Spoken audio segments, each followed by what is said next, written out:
Hello friends, welcome to Indian study पर आपका स्वागत है। दोस्तों, आज की इस वीडियो में मैं आप लोगों के लिए जीके का धमाकेदार टेस्ट लेकर के आया हूं, जो कि आपके आने वाले एग्जाम यूपी जेल ऑर्डर के लिए बहुत ही ज़्यादा इंपॉर्टेंट है।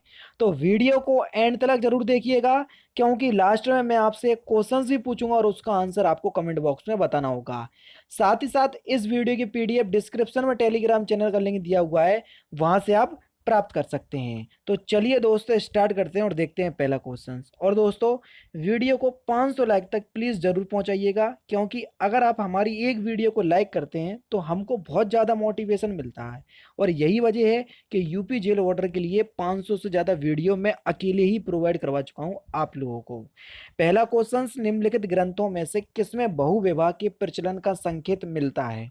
तो किस ग्रंथ में मिलता है? तो सही आंसर हो जाएगा ऐतरेय ब्राह्मण। ये एक ग्रंथ का नाम है, समझ रहे? ऐतरेय ब्राह्मण जो है ये एक ग्रंथ का नाम है, और इसमें बहुविवाह के प्रचलन का संकेत मिलता है। चैतन्य ने भक्ति आंदोलन में कौन सी विशिष्टता जोड़ी? जल्दी बताइए, भक्ति आंदोलन में चैतन्य प्रभु ने कौन सी विशिष्टता जोड़ी? तो कौन सी जोड़ी थी? तो आपका सही आंसर हो जाएगा संकीर्तन। तीसरा ऑप्शन आपका बिल्कुल करेक्ट है। देखो, चैतन्य प्रभु के अनुसार प्रेम तथा भक्ति, मूर्ति पूजा, अवतारवाद, कीर्तन, उपासना आदि महत्वपूर्ण है। साथ ही उन्होंने संकीर्तन प्रथा को जन्म भी दिया था। ठीक है। नेक्स्ट क्वेश्चन, निम्नलिखित में से कौन सी पुस्तक 1857 ईस्वी के प्रथम स्वतंत्रता संग्राम पर सरकारी इतिहास है? तो कौन सी है?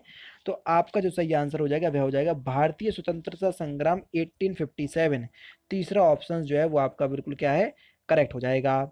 नेक्स्ट क्वेश्चन से आपका कि निम्नलिखित में से प्रथम भारतीय शासित राज्य कौन सा था जिसने लॉर्ड बेलेजली की सहायक संधि पर हस्ताक्षर किए थे? तो वह कौन सा राज्य था?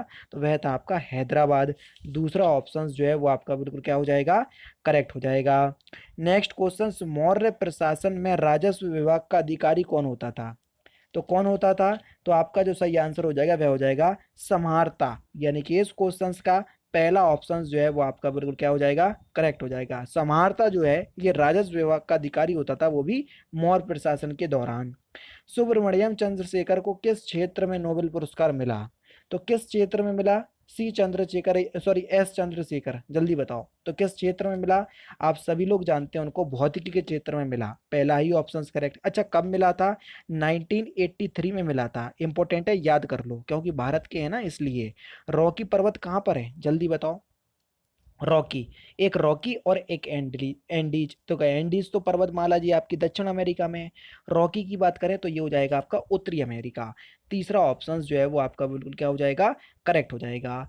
नेक्स्ट क्वेश्चन, उगते हुए सूरज की भूमि या उगते हुए सूरज का देश कौन सा है? तो देखो, उगते हुए सूरज का देश है आपका जापान, डूबते हुए सूरज का देश है आपका ब्रिटेन, और मध्य रात्रि के सूर्य का देश है नॉर्वे। ये तीनों ही क्वेश्चंस पूछे जाते हैं, तीनों ही बता दिए मैंने। क्रोना किस देश की मुद्रा या करेंसी है? जल्दी बताओ। कहीं किसी बच्चे ने बोला था सर करेंसी से भी क्वेश्चन आएंगे। टेंशन नहीं लो, आप जो बोलोगे उसी तरीके से आपके क्वेश्चंस आ जाएंगे। तो सही आंसर हो जाएगा स्वीडन। दूसरा ऑप्शन से आपका बिल्कुल करेक्ट है। और जो नोबेल पुरस्कार है उसकी धनराशि जो है वो क्रोना में ही होती है, तो इसलिए आप इसको याद कर लो, क्योंकि मोस्टली ऐसे ही क्वेश्चंस पूछे जाते हैं। विभवांतर का ऐसा मात्रक क्या है? जल्दी बताओ विभवांतर का। तो विभवांतर का ऐसा मात्रक हो जाएगा आपका वोल्ट। दूसरा ऑप्शन करेक्ट। सोयाबीन में कौन सा प्रोटीन पाया जाता है? अच्छा, सोया प्रदेश किसको बोलते हैं? मध्य प्रदेश को, क्योंकि सोयाबीन सबसे ज्यादा पाया जाता है मध्य प्रदेश में। और सोयाबीन में कौन सा प्रोटीन पाया जाता है? तो सही आंसर हो जाएगा हाइडोन लाइजेट। यानी कि चौथा ऑप्शन जो है वो आपका बिल्कुल क्या हो जाएगा, करेक्ट हो जाएगा। ये जो आपका प्रोटीन है ये मोटापा कम करता है और उच्च रक्तचाप में बचाव भी करता है। ठीक है ना। नेक्स्ट क्वेश्चन, किस रोग से पीड़ित रोगी को कार्बोहाइड्रेट की अधिक मात्रा लेने को मना किया जाता है? तो किस रोग से? मधुमेह। तीसरा ऑप्शन जो है वो आपका बिल्कुल क्या हो जाएगा, करेक्ट। क्योंकि देखो, आप लोग सभी लोग जानते हैं डायबिटीज, अब शुगर है, शुगर में तो सबसे ज़्यादा कार्बोहाइड्रेट्स होता है, समझ रहे? क्योंकि शुगर तो बहुत ज़्यादा, बहुत बड़ा सोर्स है कार्बोहाइड्रेट्स का, तो इसलिए कार्बोहाइड्रेट की मात्रा अधिक लेने के लिए मना किया जाता है मधुमेह। मधुमेह यानी कि डायबिटीज़ के रोगी को। अच्छा, डायबिटीज़ डे कब मनाते हैं? प्रत्येक वर्ष हम 14 नवंबर को मनाते हैं, याद कर लो।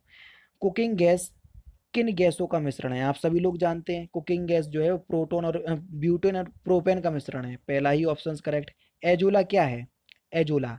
तो एजोला जो है वो एक प्रकार का जैव उर्वरक है, यानी कि इस क्वेश्चन का तीसरा ऑप्शन जो है वो आपका बिल्कुल क्या हो जाएगा, करेक्ट हो जाएगा।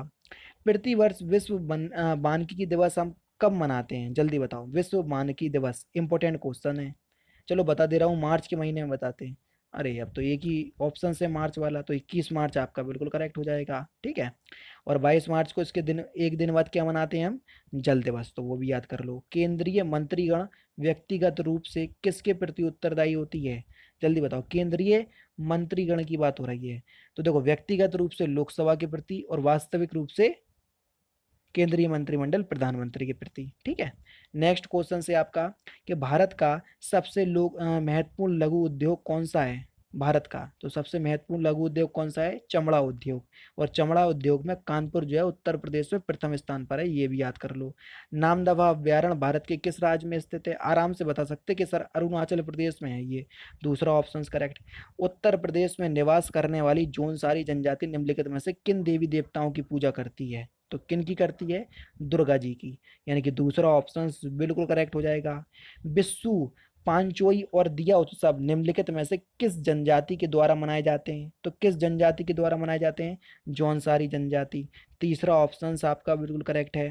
कर्क रेखा निम्नलिखित देशों में से किन से होकर गुजरती है, भारत से तो होकर गुजरती ही है, आप लोग सभी लोग जानते हैं, ठीक है।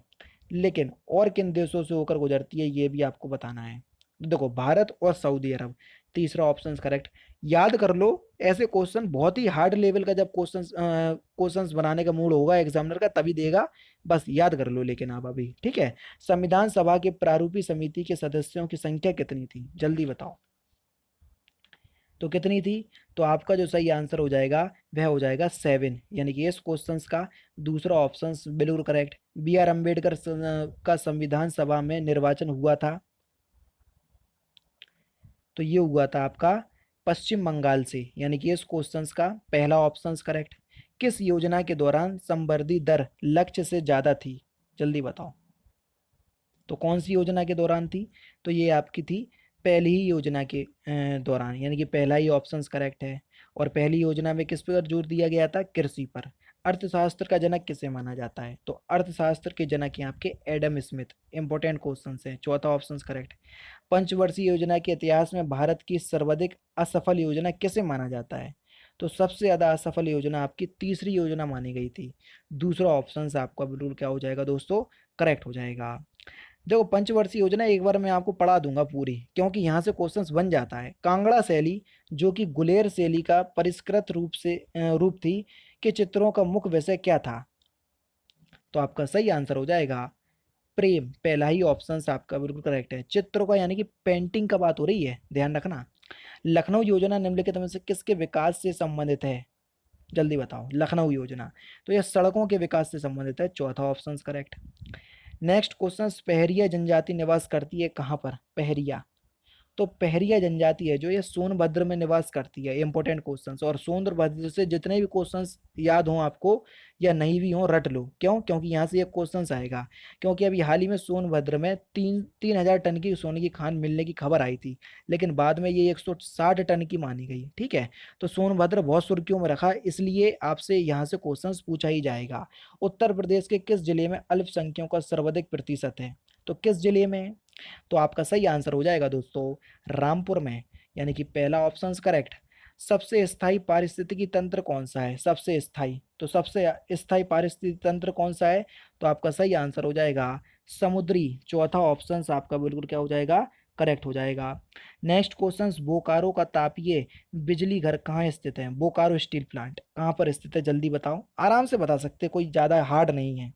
तो ये आपका झारखंड में, तीसरा ऑप्शन बिल्कुल करेक्ट है, ठीक है। नेक्स्ट क्वेश्चन, स्पीड पोस्ट पुस्तक के रचयिता कौन है, जल्दी बताओ। स्पीड पोस्ट पुस्तक के रचयिता, तो आपका जो सही आंसर हो जाएगा दोस्तों वह क्या हो जाएगा, ऑप्शन नंबर बी, सोबाडे। नेक्स्ट क्वेश्चन और लास्ट क्वेश्चन, इंडोनेशिया की राजधानी कौन सी है, तो इस क्वेश्चन का आंसर आप मुझे कमेंट बॉक्स में बताएंगे कि इंडोनेशिया की राजधानी क्या है, और जिसने नहीं बताया उसकी पिटाई हो जाएगी, क्योंकि बहुत सिंपल क्वेश्चन है। तो दोस्तों ये थे आपके 38 पूरे जीके के क्वेश्चंस जो कि मैंने आज की इस वीडियो में आपको कवर करवा दिए, ठीक है। वीडियो अच्छी लगे तो वीडियो को 500 लाइक तक जरूर पहुंचाइएगा, जैसा कि मैंने आपसे स्टार्टिंग में बोला है। तो दोस्तों फिलहाल की वीडियो में सिर्फ इतना ही। अगर आपको वीडियो पसंद आए तो प्लीज़ दोस्तों वीडियो को लाइक कीजिए, शेयर कीजिए और साथ ही साथ हमारे चैनल को सब्सक्राइब करना ना भूलें, क्योंकि मैं रोजाना इसी तरह की वीडियोस आप लोगों के लिए लाता रहता हूँ। नमस्कार दोस्तों, जय हिंद, जय भारत।